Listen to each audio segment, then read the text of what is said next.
한 26 이중대목을 심었거든요. 이중대. 예. 아, 근데 처음에 이제 보다 이게 원래 14년 차니까 2010년도에 심었나요?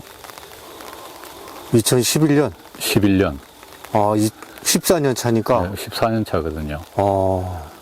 근데 그때는 뭐 아무것도 몰랐죠. 예. 아무것도 몰랐고 이 밭이 원래 감나무 밭이었어요. 예. 그 감나무 밭이다 보니까 감나무를 캐내고 심으니까 나무가 그 활력이 없는 거예요.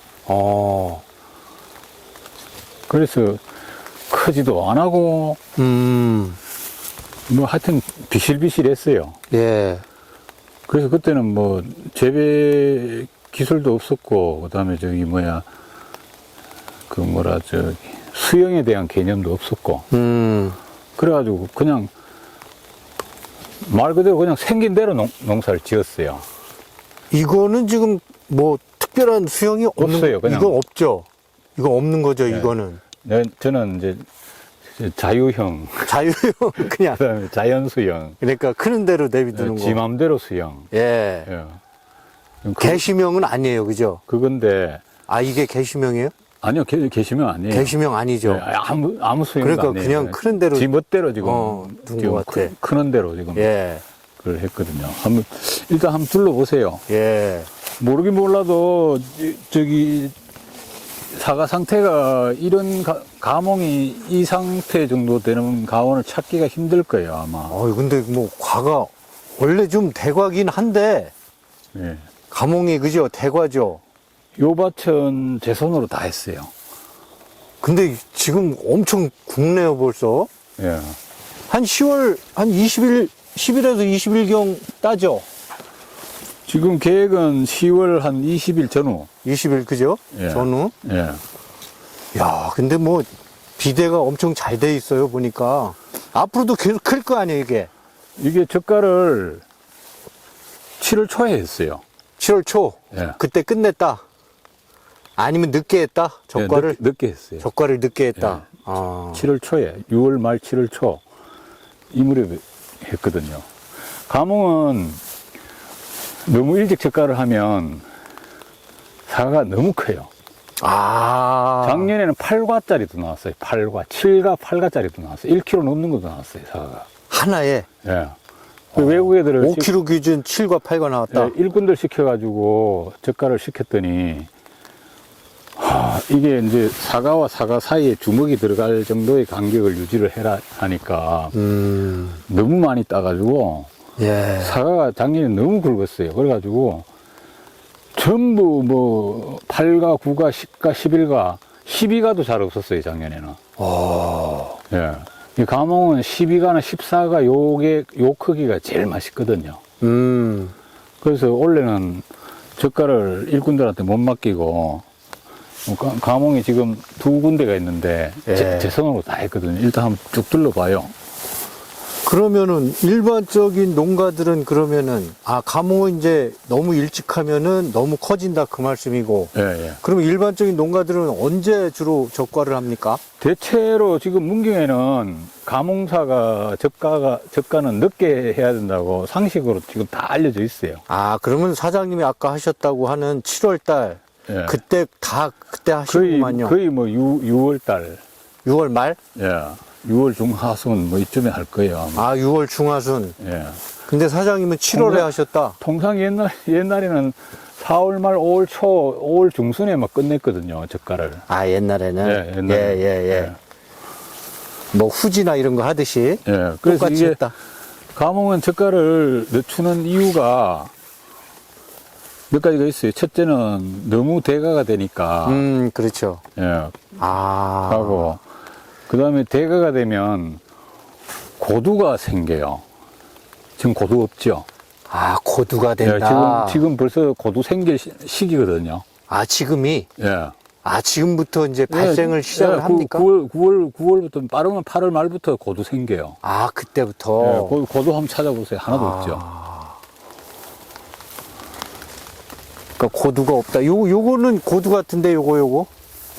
어떤 거? 요거. 요거? 어그러진 거. 아, 그거는 저기 SS기 약 치는 기계에 받쳐서 그래요. 아, 내가 들어 올렸어요. 아, 내가 이게 약을 한번 잘못 친 적이 있는데, 제초제? 아니, 보통 RPM을 한 2000에서 2200 정도를 RPM을 놓거든요. 예, 그 약 치는 기계 SS기를. 예. 근데 이게 지금은 풀을 뱉는데 그때 당시 그 약을 칠 때 풀이 꽉 우거져가지고 나무 밑에 풀이 꽉 우거졌어요. 예. 그래서 약이 건너편으로 안 갈 것 같아. 아, 그래가지고 RPM을 한 2400 이상을 나왔거든요.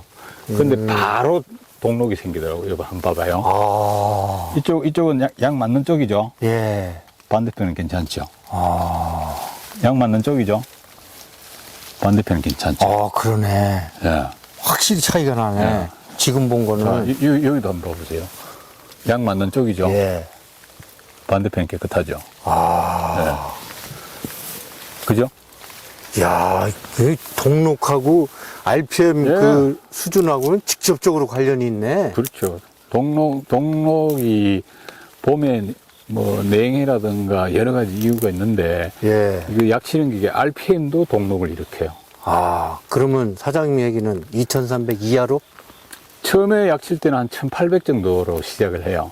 적을 때, 예, 과가 이제 작을 때. 수정기에는 예, 육아기 때. 1800으로 하다가 2000으로 올리다가 이제 이런 성과기가 되면은 그게 한 2200 정도를 하거든요. 예. 그때는 한 6월 정도 되면 이게 잎 자체가 또 성엽이 되니까 약이 통상적으로 이제 여기서 뿜으면 건너편까지 가져야 좋거든요. 예.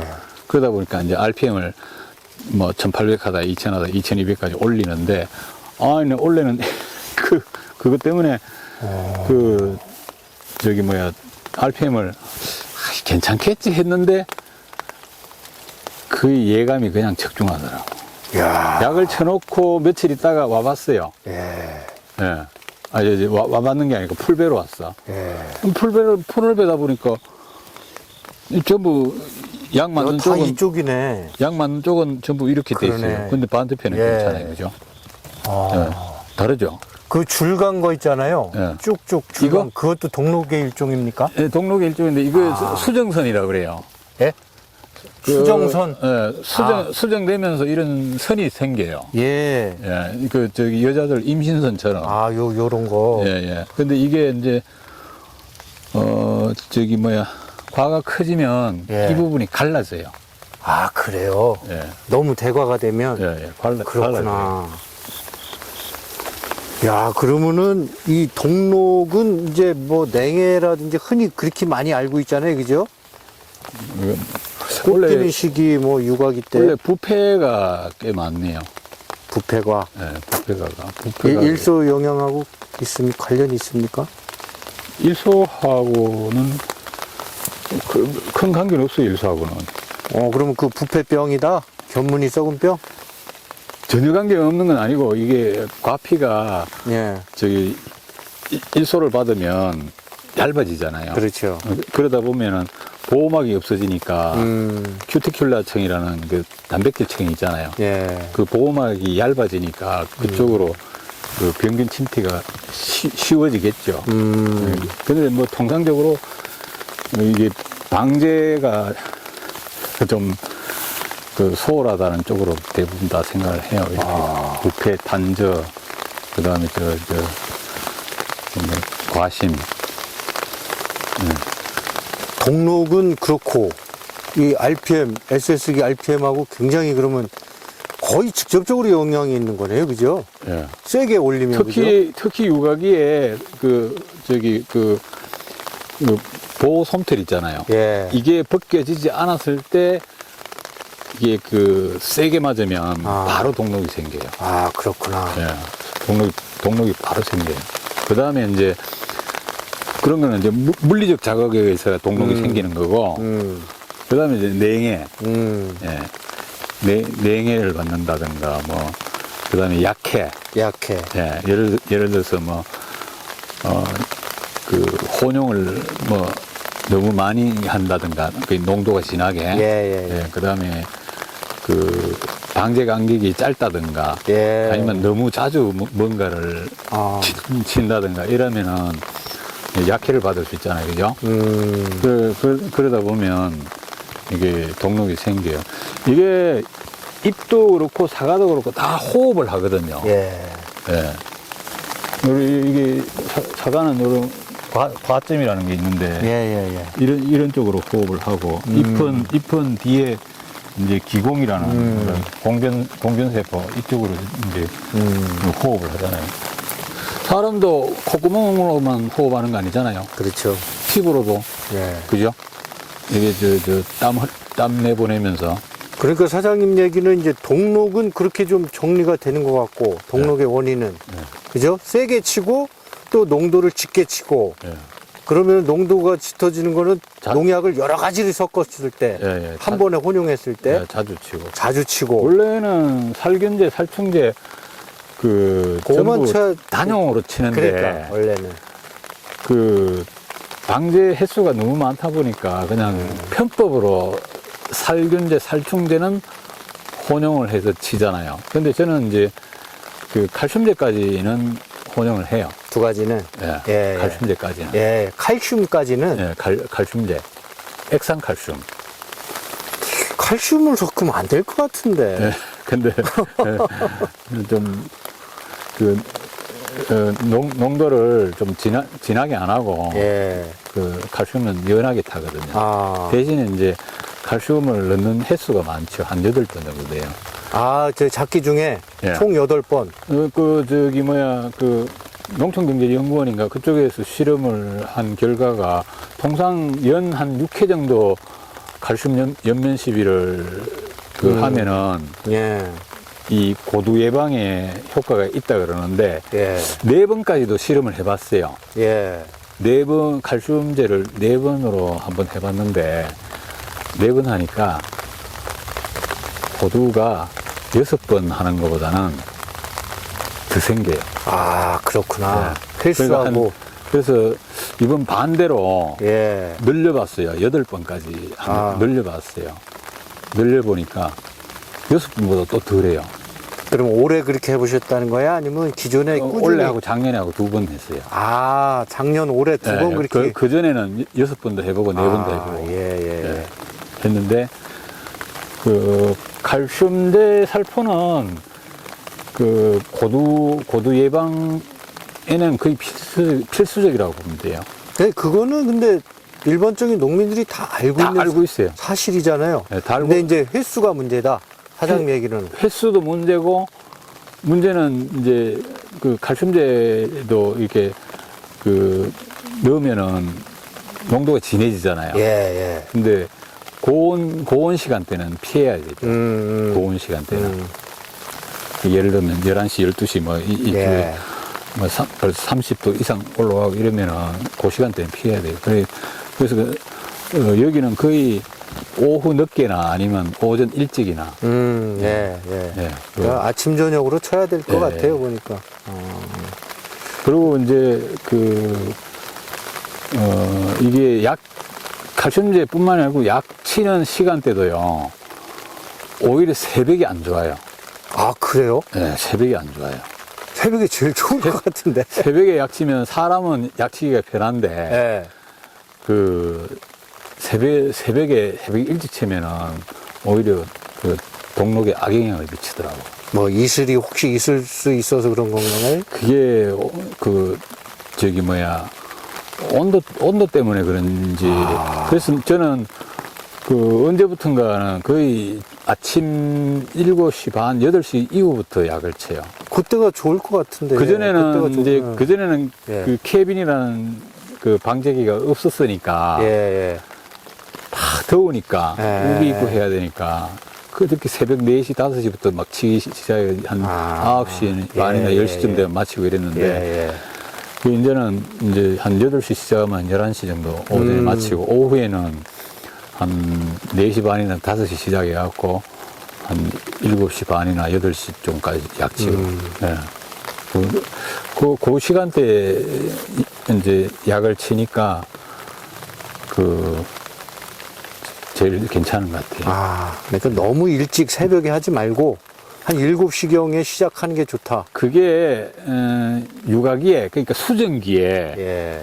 수정기에 이게 그 솜털이 아직 안 벗어졌잖아요. 예. 안 벗어졌는데 한 4월 말 5월 초순 되면은 그때는 아직 새벽 기온이 차잖아요. 그렇죠. 새벽 기온이 찬데 약을 뿌리면 이게 그 약액이 방울이 져가지고 그 사과에 예. 그 솜털이 안 벗어졌으니까 예. 거기에 머물러 있는 시간이 많은 것 같아. 그렇지. 그래서 그에 영향을 주는 거 아니겠나. 뭐, 저는 뭐 과학적인 데이터는 없어요. 그냥 경험적인 데이터인데, 예. 그게 동록에 영향을 주는 거 아닌가. 아, 그래서 새벽 일찍, 막 5시, 막 6시, 새벽 일찍 약을 치면 동록이 더 생기는 것 같더라고요. 아, 그래서 그냥 제 경험적 판단은 이제 약을 뿌렸을 때 이게 솜털에 약이 그 방울 져가지고 오랫동안 붙어 있잖아요. 예. 그게 과피에 악영향을 주는 거 아닌가. 아. 예. 이게 이제 한 7시 반이나 8시쯤 되면 여름에 이른 봄에 한 5월 달이나 뭐 이쯤 되면 7, 8시 되면 그냥 바로 간밤에 그 내렸던 이슬 수분이 다 마르잖아요. 예, 마르니까 예. 그 상태에서는 마른 상태에서 예. 약을 맞으면 또 이게 또 금방 약도 금방 말라요. 예. 예. 마른데 새벽에 지금 비가 오잖아요. 예. 그러면 이런 식으로 물방울이 져가지고 오랫동안 달려 있다고. 예. 그죠? 예. 이 작은 육아에. 예. 그래서 그게 동록에 영향을 주는 거 아닌가 싶어요. 알겠습니다. 그러면은 이제 동록은 어느 정도 얘기가 된 것 같고, 고두는 이제 사장님 여기 거의 없다고 말씀하셨는데, 고두는 이제 사장님 경험상으로는 6번보다는 7번, 8번 하는 게 예. 헐 덜하다. 대신에 농도는 약하게. 그럼 예를 들면은 500에 저 칼슘이라는 걸 저는 쓰는데 그 500에 1kg를 넣으라 하거든요. 1kg. 저는 1000에 1kg를 넣어요. 1000에 1kg, 0.1%. 예. 그게 맞는 것 같아. 예. 아, 그 1000에 1kg를 넣어요. 예. 그러니까 이게 농도가 진하면 흡수를 많이 할 것 같은데 예. 오히려 농도가 옅은 게 흡수가 더 잘 되는 거 아닌가 싶어요. 아, 그래요. 예. 하여튼 0.1% 수준으로. 예, 예. 그러니까 1000에 1kg. 1000에 1kg. 1000에 1kg. 예. 500리터에는 500g. 예. 아, 이렇게 하신다. 예, 예. 아, 근데 뭐 지능청 자료 이런 거 기존의 연구 보고서 보면은 0.3%에서 0.5% 사이 이렇게 치라고 또 나와 있던데, 예. 그렇게 하면은 3%면은 1000 기준으로 3kg예요. 그죠? 500리터는 그게 1.5kg. 예전에는요, 방제 간격을 거의 15일, 막 16일 이래 했었잖아요. 예. 옛날에 우리 7회 방제력도 하고 10회 방제력도 했거든요. 그렇죠. 그러면 생육 기간에 7, 8번을 약을 친다, 아니면 10번을 약을 친다, 그러면 거의 방제 간격이 15일이 넘어가요. 예. 그죠? 예. 이 방제 간격이 기니까 그 농도를 좀, 진하게 해서 그 방제가 길면은 자주 치고 싶어도 또 못 예. 치잖아요. 예. 예.